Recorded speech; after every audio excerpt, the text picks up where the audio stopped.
স্বাগত জানাচ্ছি আইন ও অধিকার ভিত্তিক channel voice of law and human rights থেকে।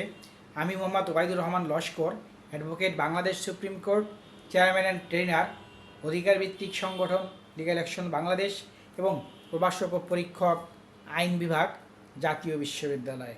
আজকে আমি আলোচনা করব বাংলাদেশে বিভিন্ন প্রকার ম্যানুফ্যাকচারিং কোম্পানি কিংবা মার্কেটিং কোম্পানি বা ইম্পোর্টার কোম্পানিগুলো বাংলাদেশের বিভিন্ন জেলায় বিভিন্ন থানায় পরিবেশক বা ডিস্ট্রিবিউটর বা ডিলার নিয়োগ প্রদান করে থাকে।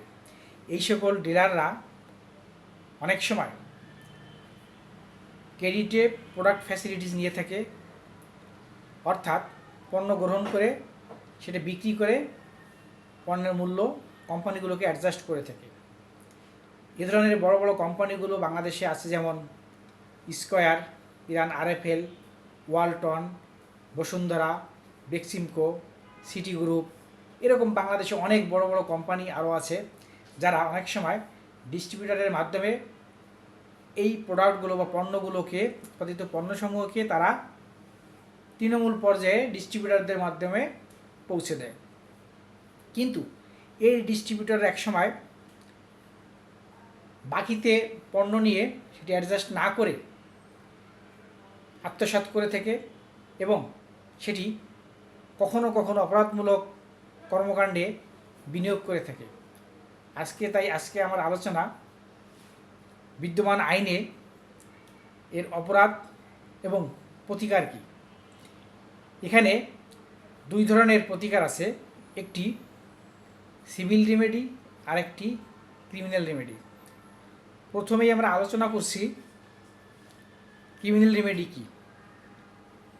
কোনো ব্যক্তি বা প্রতিষ্ঠান যদি পূর্ব পরিকল্পিতভাবে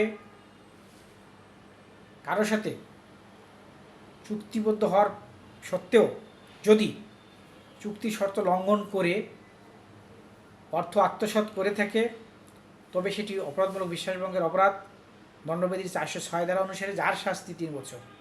একইভাবে ডিস্ট্রিবিউটর কোম্পানি অনেক সময় দেখা যায় প্রোডাক্ট ফ্যাসিলিটি নিয়ে লাইবিলিটি অ্যাডজাস্ট করে কম, অর্থাৎ প্রোডাক্ট নিবে বেশি, অ্যাডজাস্ট করবে কম। এভাবে পরিকল্পনা করে লং টাইম যাবৎ তারা লাইবিলিটি বাড়িয়ে একটা পর্যায়ে লাপাত্তা হয়ে যায় কিংবা দেশের বাইরে চলে যায়। উল্লেখ্য, অনেক ক্ষেত্রে এই সমস্ত ডিস্ট্রিবিউটারের সঙ্গে কোম্পানিগুলোর স্থানীয় সেলস রিপ্রেজেন্টেটিভ যারা থাকে তারাও অনেক সময় জড়িত থাকে। যাই হোক, এ ধরনের অপরাধে সম্পৃক্ত যে সকল ডিস্ট্রিবিউটার বা পরিবেশক, তাদের বিরুদ্ধে দণ্ডবিধির 406 বা 420 ধারায় মামলা করা যেতে পারে, যার শাস্তি 406 ধারায় 3 বছর এবং 420 ধারায় 7 বছর। একইভাবে যদি এই সকল পরিবেশক কোম্পানির কাছ থেকে যদি চেক নেওয়া থাকে, ওই সমস্ত চেক ডিজনার করিয়ে যদি মামলা করা হয়, তাহলে তার শাস্তি 1 বছর পর্যন্ত হতে পারে এবং চেক অ্যামাউন্টের 3 গুণ পর্যন্ত জরিমানা হতে পারে।